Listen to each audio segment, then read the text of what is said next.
the federal capital of Canada. After the union of two Canada in 1841, the Kingston and Montreal, the Toronto and Quebec were in succession and seat of government during the 1850s. The cities contended for designation of the permanent capital of Canada when called upon in 1857.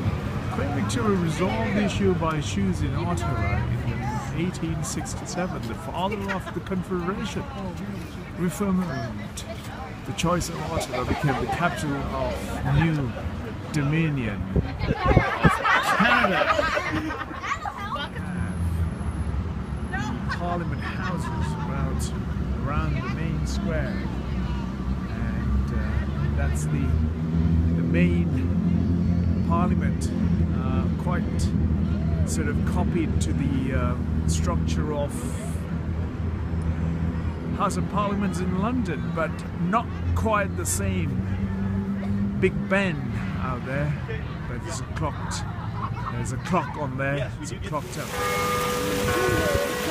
was 1:45 on the afternoon of 27th April.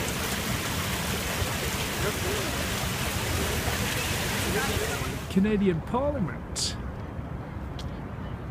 I was here quite wintry time, and it's still not giving me the sky, which is still pretty gloomy sky today.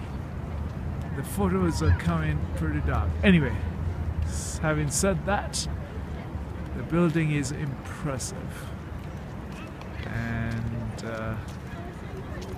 an old English architecture, the usual architecture pretty much across all of Canada, from the east coast to the west coast of British Columbia. Okay, Australian legislative, not Australia, Canadian legislative parliament is all the same.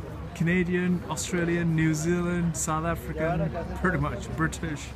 They're all British parliaments on the same constitutional setup.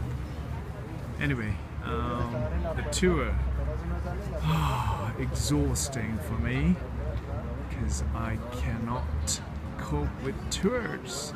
The only way to go inside this building is by that. The freedom, none of it left.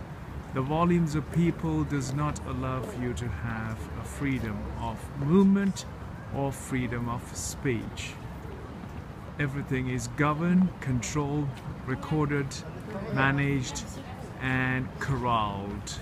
So, the river pretty much separates Ontario and Quebec. It's on the other side. You're looking at Quebec, state of Quebec. On this side, Ontario. The river gives that little boundary between the two states, and that is defined by us, you and I, who believe them to be the truth and the truthful information to division of this particular space of land. And hence the land that's defined across the globe is exactly that, and confusing us all humans to be idiots and ridiculous towards each other. Okay, looking out of the Parliament is a commercial area of Ottawa, and there's the Parliament building, a representation of the monarchy, the statues, and the representation of different periods of the colonization of the land of the indigenous.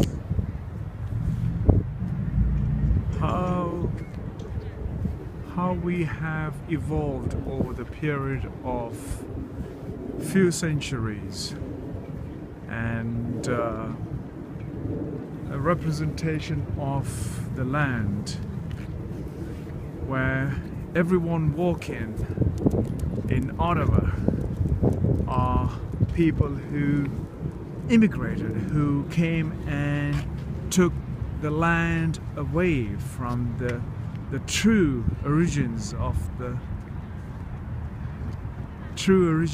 the landowners, and hence created this facade of absolutely complex and complicated system of managing the ever extending and evolving population of the world.